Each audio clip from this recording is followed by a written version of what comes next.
What is going on, Team Enigma? We are on week... Oh, crap, I ain't got my notes, so I can't tell you what week we're on. We are going on to week...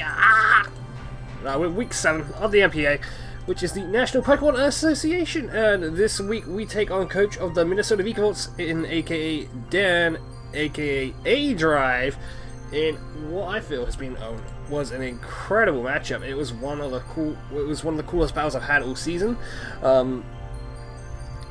And then at the end of it, there's something else that's going to be happening with our team. We're going to be doing some trades, but we'll get more to them later on. For now, I'm going to record the match for you, and then we're going to go ahead and start.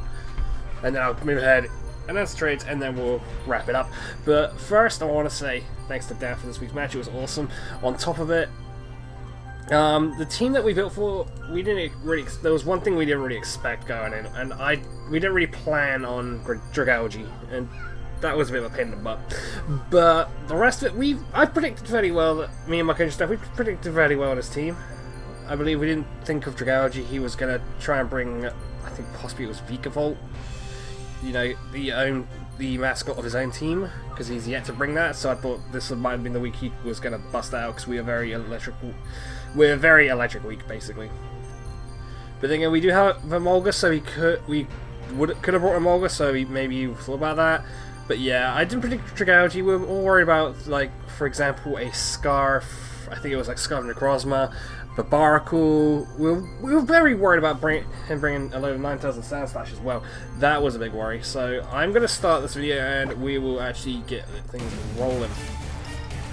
Dun, dun, dun. Dun, dun, dun, dun, dun, dun, dun. I love this music.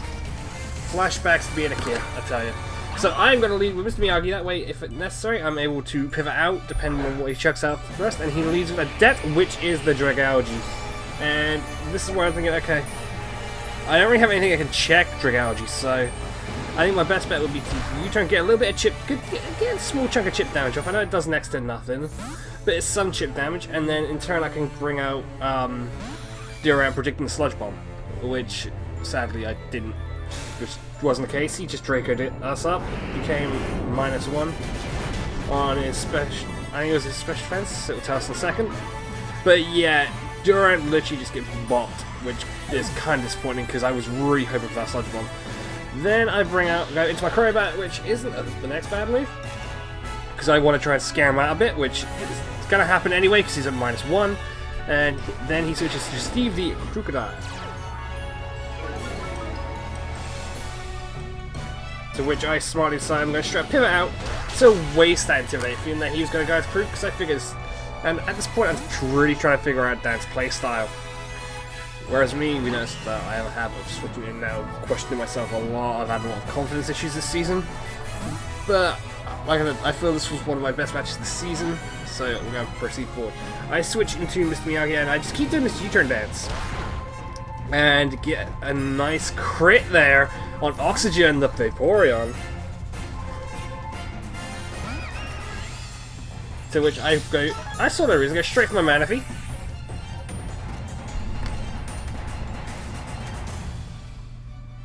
And with that, Dan is switching out the Oxygen. I didn't want to reveal Tailglow yet. I felt it's too soon to reveal Tailglow. So I was drifting Jubal, predicting that he could have switched straight to Goodra and bring out Sap of Goodra. Because for some reason, I was convinced he was Gooey. So that, I go straight to my Miltank, which is going to, I believe it takes this Dragon Pulse. Yeah, it takes this Dragon Pulse very well because we are very specially defensively invested this week with Autobots. A new Miltank, which we're trying out. I think the Miltanks have been different every week. This week, this Miltank, for example, does not pack Earthquake nor normal Miltank. It's packing Brick. So I found this as a chance to chuck out my rocks because he's got no hazard removal right now. He's got no removal there, so let's chuck out the rocks and we'll see what's going to happen next. With that heat, I'm debating, can I live another Draco Meteor? So I'm going to Body Slam anyway, try and get that power. If I can, slow it down later on. Sadly, I don't get my power, which is kind of annoying, but still, I take a Draco, and because we're special defensive, we live it on 5 HP, which is awesome.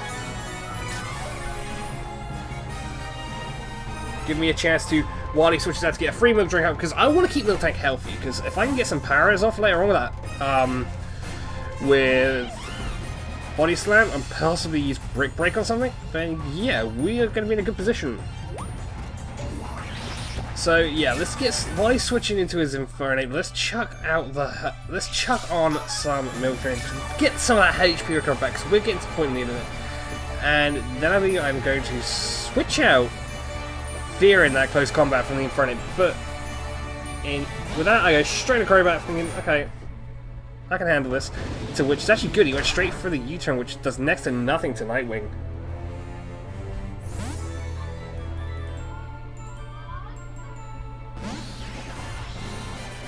And with that, he goes straight to his Necrozma, and I'm sat thinking, damn, that thing looks scary. Because is it Scarf, is it Leftovers, is it Rocky Helmet like he's run? Because I did sneak peek at some of his team builders to try and figure out what he could potentially run. I didn't believe that Scarf was going to be on there, but I know that it does a lot to our team. So I'm going back into this U-turn dance where I U-turn out, get a nice little chunk of damage there. And it reveals that thing is physically defensive. So that's handy. Back into Manaphy while he sets up his rocks, which now allows me, I'm going to get my, I think now I get my tail glow off, I've got no reason not to.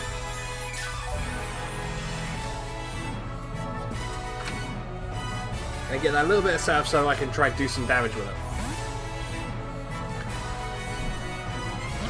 Twitch, that's not going down. He was expecting another energy ball, and that's where I played smart. I wasn't going to do the same mistake twice. I was going to tail glow, and I was going to get to +3. And until that, just hit and hopefully kill out this Goodra with an Ice Beam. Sadly, not the case. And I believe we're going to take this one rather well. We do. Well, not rather well, we took it decently. Not the best. Could have been a lot better. And now it's a case of like, okay, just Ice Beam again. We definitely have speed. We're definitely going to kill it. So this Dan's just sacking off so he can save to get a free switch into, I believe, something like his Dragalge, which we really got no check for. Like, I really really thought that Dragalge was coming, I would have brought a Aromatisse just to try and wall that thing a bit. With that, you go straight back into Rafiki. And I think at this point Manaphy will die to a close combat, but I really want to try and... I wanted to be gutsy and try and get an aggressive kill in with Manaphy again. Like, I was hoping and praying I could, like, live on 1 HP or something like that. I don't think it's even possible without the amount of damage Manaphy took from that Thunderbolt. So, now I get my free switch in to Mr. Miyagi! And with that, Dan is going to switch out. He's going to have to hard switch because we outspeed with our Choice Scarf. I'm still trying to decide if that Infernape's scarfed or not. I know that Oxygen is running lefty, so I'm going to knock them off right now. And then I believe I'm going to... Yeah, I'm going to hard switch back out because I am Choice Scarf. I can't do nothing else. Into the Crobat. I'm going to take a little bit of rock damage. I don't really feel the need to do Defog at the minute because, like I said, I got Roost and I would also be taking Dan's chip damage away on himself as well. So with this, he goes straight back into Crocodile, and if there's the Intimidate, I'm about to make him waste it again like I did before, so it's the same method as before, but I need to think what's going to come out and take this. Something is going to be taking damage. And I believe that the best choice I could have made is Autobots. Come on out, Miltank. Let's see you live this.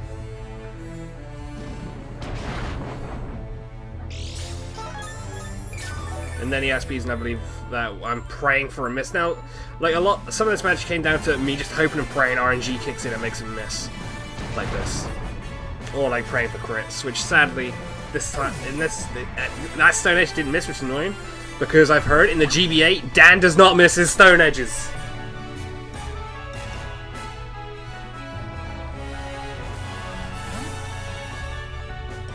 And I even PM'd him after match saying, Dan, do you miss Stone Edges? Because I heard you've never missed.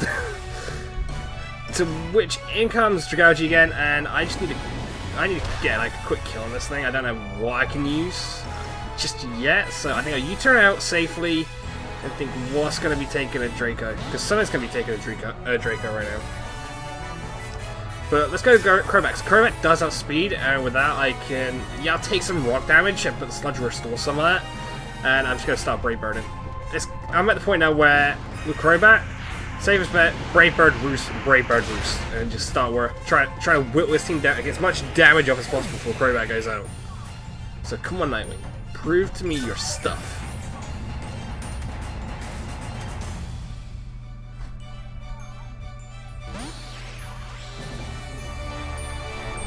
And with this, he's got no reason to go into Necrozma. He can start setting up and sweeping them. So yeah, I would believe that I predicted he was going to start setting up, which he doesn't. Kicking the teeth there, and I lose Crobat to it. No, Crobat lives on 2 HP. Ah, oh, come on, hit a Brave Bird. Hit that lovely, lovely Brave Bird. I think it would be handy if I could knock off those leftovers as well.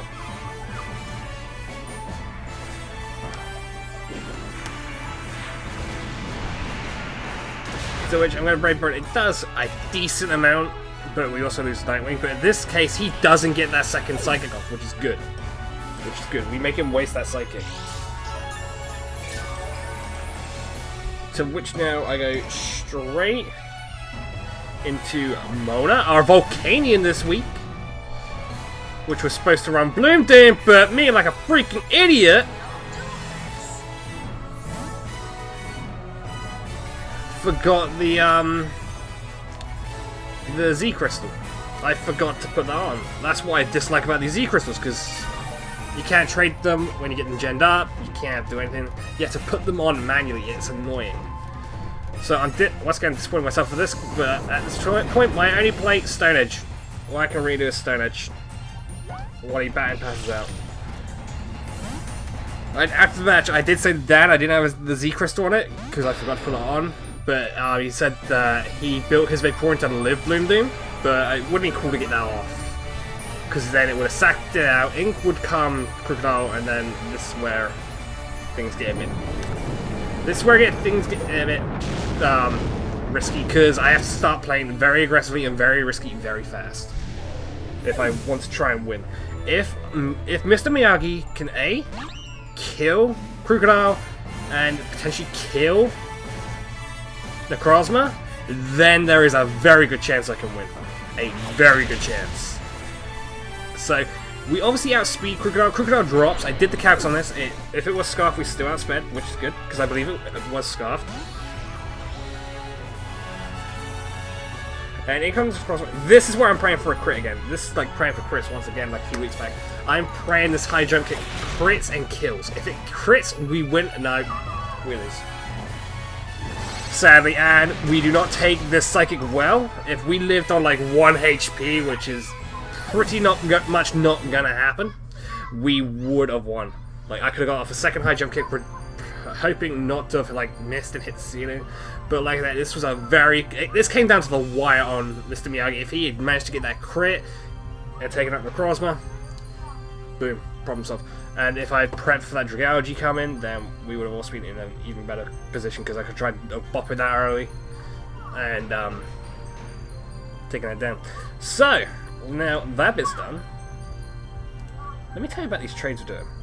Well, first up, trade number 1, which will be in effect against our next opponent, which is Cressel Key of the Adelaide Umbreons. Anyway, which I hope you guys will tune in for. If not, you're going to miss out on quite a cool match. Like, I've wanted to face Crest for a while in this league. I didn't get hurt to fight. I had to miss out fighting last season, obviously, due to my life happens, where I was just so physically tired. I could barely keep my eyes open to stay awake long enough for us to battle. Anyway, first up, we are sadly departing ways with Delmise. But it's okay. In return, we're going to get something that is very, very similar to Delmise, but we lose our Ghost typing on it. We are picking up a Ghost type. We're also picking up something that's got a bit more that we can do with it. Picking up Venusaur. And the reason for that is Venusaur has just got a bit more speed to it. The sad thing with Delmise, it is a very, very good Pokemon. Its only downside is that speed. If it had, like, let's say 60 speed, then yeah, we probably wouldn't drop it. And the 3-time stab is very handy on Delmise. But at this point, we've had to look at our team and try and change some things up.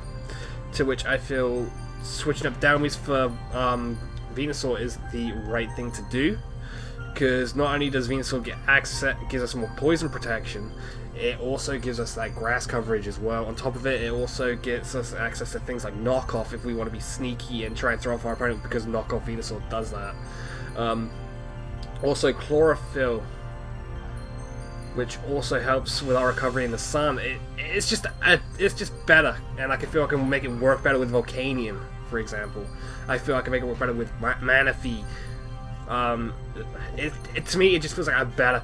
It feels like a better placement than Delmise is right now, because I think the times we brought Delmise, it's pretty much not done a lot of what it was supposed to. Like, it was.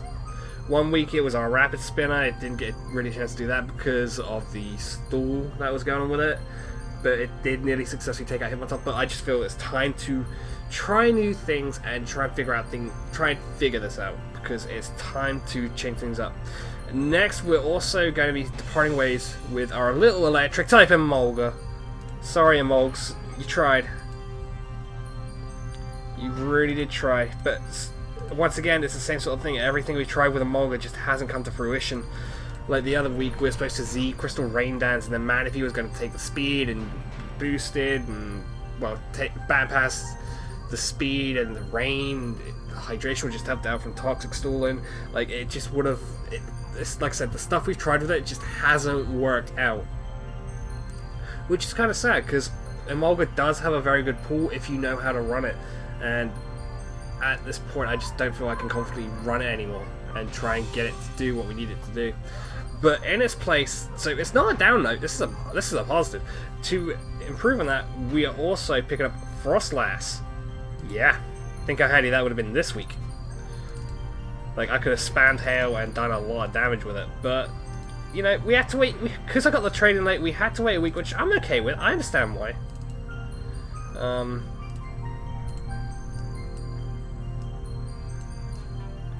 But I am quite happy to bring Frostlass onto the team. I'm looking forward to using it for things like it's a Destiny Bonder, which is good, which is nice. It's going to be a good spin. It's going to be a good spin blocker. You know, spin blocker. On top of it, we're also going to be able to use things like set up spikes, T-waves, shadow ball the crap out of stuff we have to. And we can, like I said, we can use that Hail if we need it. Not that we're probably not going to need Hail on our team, since it's our only. No, actually, you could kind of walk a past one. So yeah, it's just gonna fit better than what Emolga was doing. But yeah, that's it for this week, guys.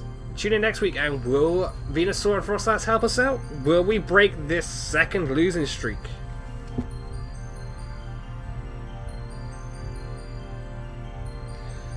Hopefully we can against Cress, and we will see. But until then, in between times, peace, love, and hugs.